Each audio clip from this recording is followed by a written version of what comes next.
Hello, everyone. Welcome back to Beat the Big Guys. I'm your host, Sandy Rosenthal, and my guest this week is from the great city of New Orleans, where I'm from too. I just love meeting New Orleanians.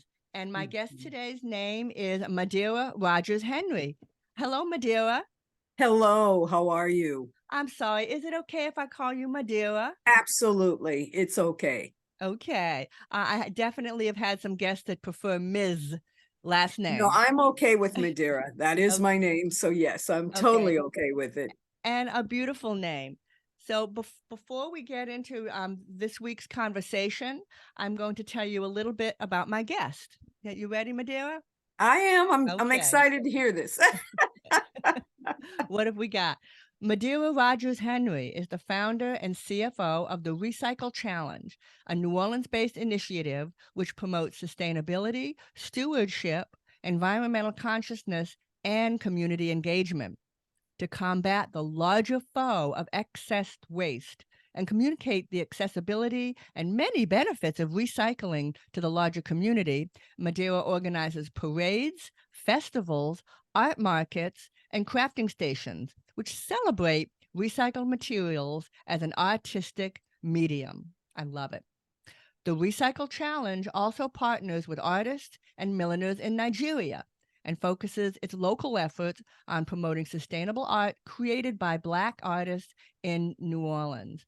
Well, I am so excited about everything. I'm excited about, art meets the benefits of recycling. I've been a big believer of recycling since 1985 hmm and a big promoter of zero waste, which so hmm many people really don't understand. It's not that complicated, That's correct. but I really think that by the end of Mm. today's episode, I think our guests are going to have a much better understanding of just what that means and how much fun it can be. Absolutely, and that in there is where I enter in at. First of all, thank you so much for having me on your show. It's I use the word humbling, and I've had people tell me, "Oh, you shouldn't use that word humbling." And I said, "Really? You're going to tell me my narrative?" And so I have to always remind myself, first as an elder that looks youthful, I am celebrating first being alive. But then at the crust of it, we have to think about how our lives are so filled with trash. We trash talk, we're trashy, we treat each other inappropriately, we are undermining the integrity of being humans in a being situation. And so there is a really bottom thread to all of this. But as far as my work, what I find exciting is when I started this about I've been working on this for like 14 years, but moving here to New Orleans was about 9 years ago.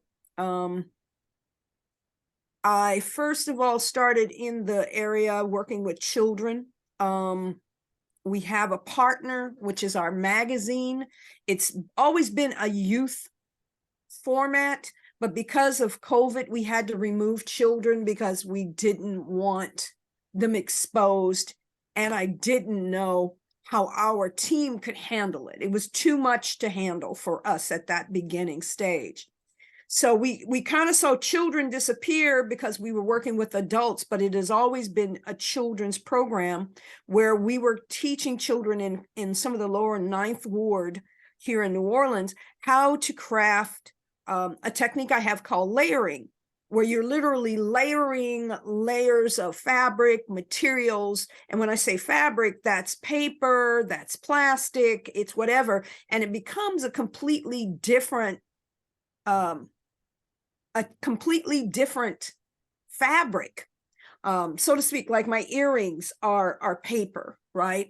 And so when you're looking at how we do what we do, or this is a piece I'm working on, like a little bunny rabbit, right? And all it is paper, but because of the thickness and how we work with the paper, it's not paper mache. One of the people want to say, "Oh, is it paper mache?" It's not. What we're doing is a harder type of experience that's going to last longer. in its current state than it would be in the landfill. So we're keeping X amount of waste from going to a landfill by crafting it into unusual hats, jewelry, shoes, costumes, and so forth. And we know that pretty much everything that we've got that we've been donated to us, we repurpose into these really cool products that we're now getting ready to start selling as soon as October, because we actually have a crafting station inside. And it's a mobile crafting station, which means we're there for now, but we have clients who want us to come to their place of business and teach their employees how to craft. And then we have people who want us to come to their office and teach people how to craft. So it's really turning into an educational platform on how we can teach people to be more mindful of how we create, how we take trash and we make it into something really unique and beautiful. Well, this is so interesting. I do remember, even as a little girl, being worried about that. There's so much trash. I mean, Mhm. how are we? What are we going to do with it? And I still worry about it today. And I really am focused on zero waste, which it really does take a change in the way we Oh, think. yes, it We does. we certainly in my generation we were brought up. Do you remember the disposable razors? I think you can I still do. buy them. You use Yeah, them once and throw them away, or use them a couple yes. of times and throw them away. I mean, that is that now it sends shivers down my spine. There's something that you would use and throw away. The pens that we use and throw away. Um, I didn't go when I was a little girl. We didn't have those, but certainly in my young adult life, we had that. So Mhm, I think my first question is, like, for example, right now, I literally have in my house bags and bags and bags of Mardi Gras beads and toys. mhm, My mhm, granddaughter was here for Mardi Gras this past season, and I mhm. didn't have the heart to tell her not to catch all that stuff, Yeah. knowing full well it was all going to come back to my house and then I had to deal with it. So I let her catch as much as her little heart desired. And I have, you would not believe how much I have. Not just beads, but also trinkets and toys, and Got it. it's incredible how much gets thrown off these floors. It's mind-boggling how much gets thrown off of these Mardi Yes, Gras floats these days. It didn't used to be yes, this way.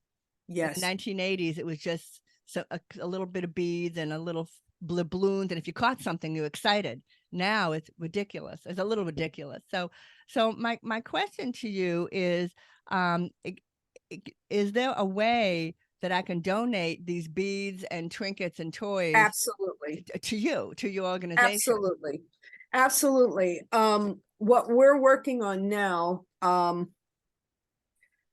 yes, to answer your question, one of the dresses we've been working on for about 3 years, we have about 10 different ways we make dress patterns. Um, one of the dresses we're creating is for the Jamnola Queen. And her Jamnola Queen dress will fit inside of a float. So what you're seeing her walk in when she actually goes into her float becomes a bigger piece, right? And so what we're trying to do with that dress float that actually moves is adorn it with beads and trinkets that kind of vibrate with the Jamnola theme, which Jamnola is an art immersion experience. We're an art immersion, but we're not located in a place where you can do like a tour. What we do is more or less our workshops that kind of do that. So to answer your question, we have stopped for the last 2 months because we're full at St. Roch's Market that we're currently mobile in. And so we'll be opening that back up. But if you have enough of those are things we definitely will need. Someone gifted us with a very big bag as well, and it would not hurt to have more because as we get to do these bigger projects, we're going to be needing more of them. So one of the ways that people can begin to think about how they reuse and repurpose what they have. There are several partners that we have. Of course, Glass Half Full is one of those partners. And then we also have Real Cycle, which is another component of taking glass, but they also will take cardboard. They'll also be able to take cans. They can also take aluminum. And then they also do food scraps. So it's very important as we as consumers on how we begin to source what we have. And with our company, we take them and we source them. And one of the ways we source them is through either our workshops where people are building things, they're building costumes, they're building installations, they're building whatever. Okay. And those we use them. And then the other ways is that find organizations such as I had mentioned that will definitely take them. I understand like the Goodwill, they take them. We take them and we can resell them too, but we also cut them up in little beads and we start selling them individually so that people can begin to craft with them, right? Because, and here's the thing, we always want people to be mindful. We don't know which of those contain lead, because remember in some of those Mardi Gras beads, there's lead. And so we always want to be mindful about the message we're telling people is when you're recycling things, always, if you can, work with gloves. In the case of the Mardi Gras beads, when we're cutting them up, oftentimes we're placing them when we want. Sometimes we're not placing them in the long strand. We're just taking pieces that we need. So it's very important to find places that can take these enormous amount of things, which went after Mardi Gras. And this past Mardi Gras, I think, was the most eco-conscious I have seen in my 9 years, because you had grounds crew that was working, you had Glass Half Full that was out on some of the parade routes, and then you had other folks who were doing these initiatives around making sure their costumes were more friendly. We paraded with the green beans of the red beans crew on Lundi Gras. And that was the cleanest experience I had, because the trinkets or the gives we gave were things we made. And so we were very intentional. Here's a pass to the parade that we're hosting. Here's another pass to the parade we're hosting in April. Here's a this to that. And we know that people actually kept some of those, but we also know some of those people did put them back to the earth. But we're also talking our carbon footprint was very small. It wasn't like we did a big flyer. We did a very small little piece. So it's really being very conscientious about how you recycle and how you add your recycling to the planet, how you add your crap to the planet, which is your carbon footprint. And everyone has a carbon footprint in their life. The carbon footprint is, if you saw my office, I'm not going to show it, but I'm actually purging everything. And when I purge, it's different than normal people. Other people just take it and dump it, right? Because we have too much stuff, I have to make the decision of going, okay, there's some things I have to give to the New Orleans recycling area, which I don't know how effective that is because I've never really seen the entire process, but I can only suspect, and that suspicion could be wrong. So I need to be clear about that. I don't know where it all goes, but when we recycle, we know that it's going to be cut up, fabricated, or turned into something. I really don't know where that's going, but when we have too much, we take it to either Glass Half Full, Real Recycle, or we take it to the community daily recycling drop-off center because we have volumes of things. So other than that, I know that 100% that we get, we recycle right now, I'd say 80% of everything we get.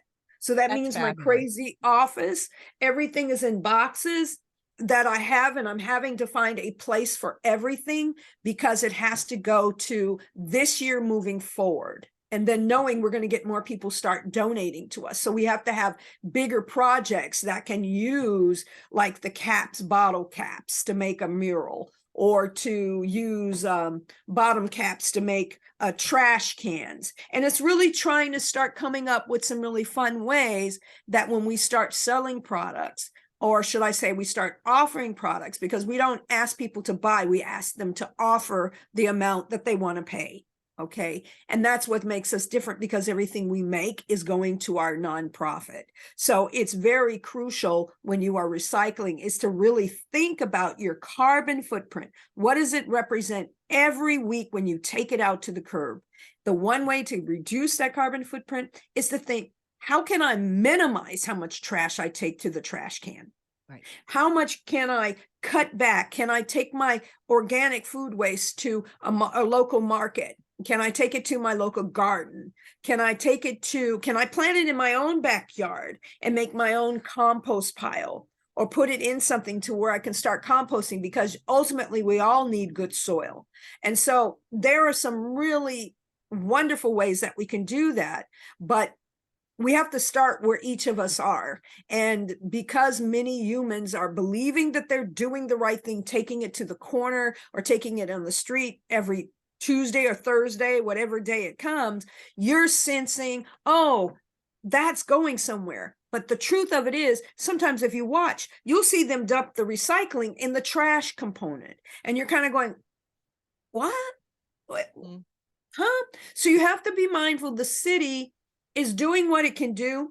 I can't speak for the city, but I know I can speak for myself and for humans trying to change their lives through recycling. And it has to be something we each do, because unfortunately, my belief is it's not Mother Earth who needs protecting. She is purging the way she knows how to do, to balance all the injustices that has happened. And that's why we're seeing all these fires and all of these things. She is doing what she does best.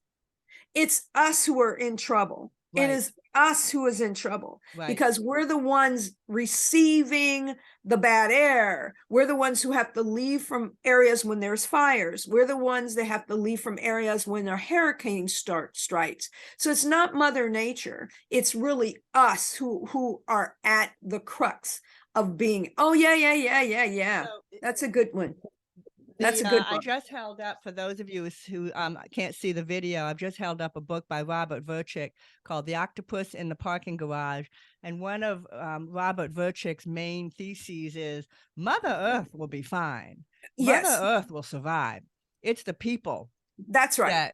that Yes, they need to be concerned. yes, And yes. so he has a lot of reasons for hope, and reasons for hope is because of things we're doing right now, that you and me, we're having this conversation.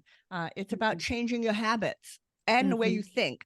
First, you change mhm. the way you think, and then you change your habit. And once it's a habit, I mean, once you're in a habit of, I just finished a can. You're in I've just finished a drink, my Mhm, LaCroix, for mhm. example. So you're in a habit of, well, where's the recycle bin? You don't just throw it in the nearest Right, first receptacle you see. You're right. in it's all a habit, and human beings are really good at creating habits. We're really good at Yes, it, but we we need are. to create good We habits. are. So And I have to include in the same thing, there is something I have to state. When we are humans being beings, there's something that we're totally off about. When we are talking sustainability, when we're talking eco-conscious, we're talking green, we're talking all of that, we always have a preconceived idea that that person is a European, Anglo-Saxon person who leads that conversation. We never think, we never process that before us and with us, that in order to balance the earth and our injustices, we have to start thinking of the world as, why is the world injustice? Because our actions are unjust. And so even though, like, say someone, give you a perfect example. Let's say at the beginning of the 70s and 80s, it was the yoga industry was starting to take a lot of look at opening yoga centers, right? And you would go to yoga centers, and oftentimes they were people who didn't look like me. What they did was they began to teach yoga by not connecting the respect of the elder or the sensei or the master who taught them. So there was a lack of respect that came into their yoga practice. Although you were centered, you felt good, but they forgot to do the underlining aspect of it, which is, if you've learned something from a culture, you are to acknowledge and to thank them, right? We as Americans, what we did what we do, what we have been doing, I'm just saying Americans, but I've seen it all over the world, the same concept, because many people are fascinated with Western world, which I'm not downing. I'm just bringing some truths up because I live in America. Okay. So we don't connect that Black, Indigenous people of color who are at the end of the spectrum, who are not benefiting from this because the oil spills, cancer alleys, all of those, fracking, are always harming some community. We never talk about that community. And what we want to really be mindful of in this discussion, it's not my job to educate you, Sandy, on what you need to do with your folks. My job is to make sure that I caretake my folks, my Black, Indigenous people of color, or how to begin to be part of these big conversations that excludes us. And I can tell you wholeheartedly, as an eco-conscious artist and designer, I've seen it where maybe I'm the only Black woman in the whole room, or there's lighter hues of Black women or Black men who are not being voiced or heard because it is being monopolized. It is not being shared. And so what I'm really about is trying to make sure that I balance those injustices, because being a woman of color, I understand fairness. And so I also know that my position as an elder is to understand, how do I pull my community and how do I pull my other community of allies in this conversation who are conscientious to understand the injustices around eco-friendly, earth green conversations. And it's also very deafening when you hear that or see that, because you'll say, oh, we're doing this and we're doing that. You're not doing it, because the work is not just because you physically do it. You have to heal the earth. This is part of this work we have to do as humans being humans. Our commitment, my commitment before I leave this earth, is to do what I can in healing. Now, I'm not a perfect person. Woo, thank goodness.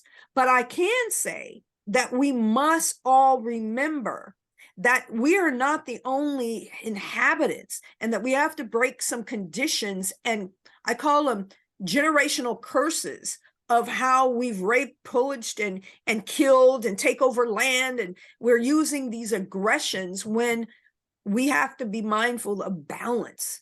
You have to start thinking inclusion. You have to start thinking and feeling diversity, and not talking it because it's the numbers. It's really shifting that. So that is an important aspect I wanted to bring to this, because if you don't heal that, we're going to continue to see things be off, because not only are we stewards for the earth, we're stewards for humanity. And as stewards for humanity, we can't be scared to take that next step. We can't be scared to voice that next lesson, because if you don't teach, no one else is. Okay. Right. And so we have to be mindful of playing the cards balanced, because we're talking so many years of imbalanced Right. behavior that has Right. been And actually these conversations have begun. They have begun. The environmental injustice is a big conversation going on right yes. now. Big conversation going on. But also, even in yoga classes, everything you say is true about the Anglo-Saxon view. And yoga was for skinny, ridiculously tall, ridiculously thin white women. And there's a book that just came out a year ago by Danielle Friedman called Let's Get Physical. And she discusses this exact issue. And she's at the forefront. And it is changing. It is Mm-hmm. changing. I highly recommend anyone to check out Ms. Friedman's book, or just, it's free. Check out my episode. I can tell you right now which episode it was on Beat the Big Guys, where we have this very important conversation, because the yoga classes do need to change. Mm-hmm. And so it was published on April 3rd. Okay. No, April, excuse me. No, it was published on March 6th of this year. So, but again, we're here to talk about you and your amazing work. Real quick, I'm very encouraged to hear that this was ecologically a better Mardi Gras, because I was distressed at Yeah, the amount I of still want to, I stuff, have to tell you, I still was distressed as I saw, the amount. because I had not ever seen the river. And I'm not talking the river of water. I have never seen the river of crap and trash. It's And I was seeing them clean up one day. I was heading to an appointment. I'm like, what the heck happened here? And I'm like, oh my God. And there were men cleaning up that it was up to their waist right. when they were pushing it, right? But fortunately, simultaneously, there's to counter that, even there's too much stuff being thrown off of a float, but there's also people have become ecologically minded. And for example, I'm a member of an organization called Pontchartrain Conservancy, and just before Mardi Gras started, all of the board members and members were being told, pick up broken beads that you see on the ground and stop them from getting into the drainage system. And so I Mm-hmm. spent every parade I went to, there I was picking up my broken beads, because nobody wanted those broken beads and they would stay on the ground. So I'm picking up the broken beads and brought them home and properly disposed of them. So thank you for sharing with that. We have a lot of New Orleanians listening. So thank you for sharing that. Is if you were distressed about all the junk, don't totally give up hope, because at least there is a very concerted Yes, effort to keep there that is a stuff concerted effort. out There of the really landfill. is. There really is. And you also, I know that this year we'll be introducing some of our eco-conscious gives on parade route, which varies from, crocheted hats out of plastic to jewelry out of paper to greeting cards out of trash to whatever that is.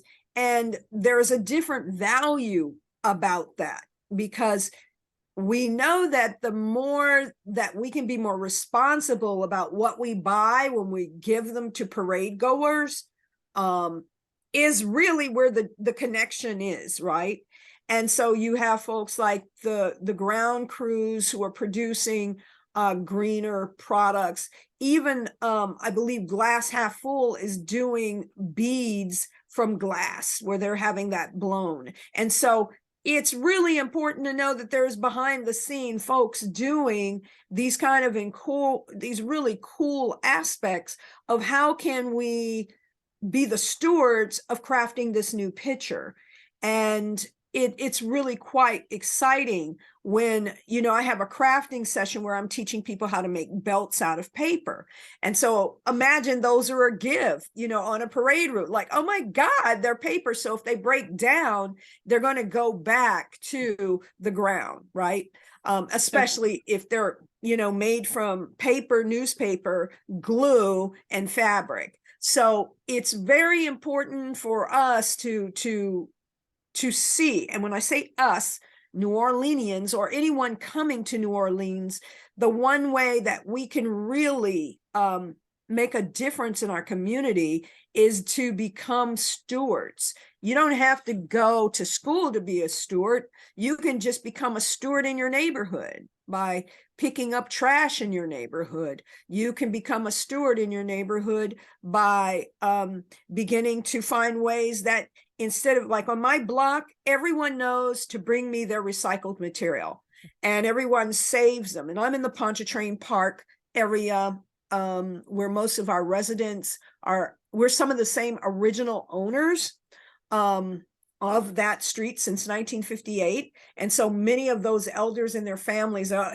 where's Madera? Honey, I got like 10 bags of things for you to pick up. And whether they're paper towel rolls or whether they're newspaper, people know that I'm that person at least 5 to 6 houses on the block. And there's And probably a it's, Madera in every neighborhood. I am sure there I'm sure is, there and I is. know I'm there sure there is. is. And it's like, those are the folks that we don't hear about, but we know that they're there. Mm-hmm. Because I've seen them picking up trash in other neighborhoods as I Oh yeah. drive, I've seen them picking up things and tidying up a street where something fell down. You can see them, but they're not heroes that are needing to get on the bandwagon, right? They don't need to have an award, and maybe we do need to have an award for them. But it's very important that in order to make this a doable reality, again, you said it from the author, the earth is going to be fine. She is totally, what she is Mother Earth. She knows how to deal with whatever is coming at her. It is us as humans who are not understanding that we could be gone by a flash flood, by a fire, by a hurricane, anything that she needs to do to balance the earth. Remember, we brought a lot of this on. It's not like we were harmless and sat back and said, oh, I did everything right every day. We are still mass consuming at a higher rate. And I had a conversation with someone who was visiting us at St. Roch's Market. And she said, we were talking, and I said, so let me ask you, do you recycle? She said, no, I don't. I said, but I know you spend a lot of money. And she goes, yeah, I buy things all the time. I said, what do you do with that package? She said, in the trash. I said, we have African Americans we're big buyers of luxury brands. And I would imagine, I don't know what that research or that survey would look like, but I would imagine there is a very small amount of that group that is not recycling. And so when we are big spenders, we also have to be mindful, we're also the ones who are also trashing a lot of things. Oh, yeah. And so when you look at race, from how Europeans or Caucasians, Latinos, all of us bring a cultural, this is this tie-in. We know that there is a cultural connection to recycling. We know that in New Orleans, all of us remember the rag man that used to come around perhaps when we were children, and they would pick up the rags from your mother and they would take those rags and do something with them. Or the steel, and we still see them, the junk men who come by and pick up all the old junk and take them, and they take them to the scrap yard. And so we still see that. In Nigeria, you can still see the artists who are taking, or people living on the street will take a plastic bottle, cup them out, and be able to make them into shoes. And that's out of necessity, right? But then you have artists who are able to take flip-flops and make them into these huge, beautiful animals, or tires and make them into these amazing animals. So, or furniture. So we know that there has always been a cultural experience around recycling. The Indian in India, they're able to, just like the indigo dyers come from the certain parts of Japan and certain parts of Africa, because they were able to take that technique and repurpose that plant. Or when you think of India, they too have a way that they dye and they stamp. They use the same stamp. They're not stamping from a perspective of a machine. They're hand stamping many of their materials. So we have to always remember the connection between cultural recycling practices that have been art-based for a long time. And before. It's not that difficult. It's no. Just and so not. What we do in America, we forget. Right? Forget. But we can't forget, because it's really part of the memory that we need to put back into our being of going back to basics. We have to go back to basics. We have to go back to our grandmama, our great grandmothers, how they used to teach us to take things and we planted on our own land, and we had everything we needed on our land. Yes. Thank goodness for our grandparents. So, Madera, we could talk for hours, but I'm afraid we're about run out of time. Is there anything you'd like to share with our listeners before we sign off? Yes, if anybody is interested in workshops that teach you crafting, or workshops that teach you basic common knowledge about recycling and repurposing, we will be hosting free community workshops coming up, as well as paid community workshops.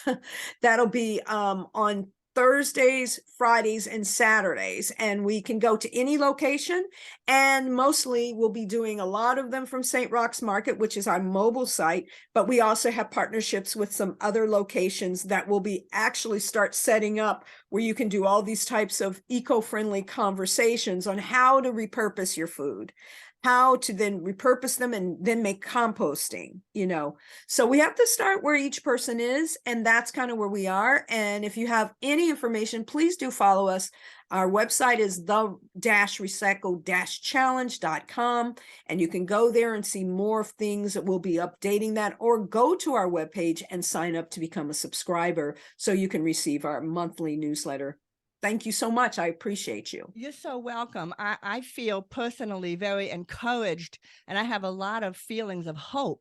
And I feel better after having listened to the very, very important things you had to tell us today, Madera. Thank you so much. Thank you. Appreciate you.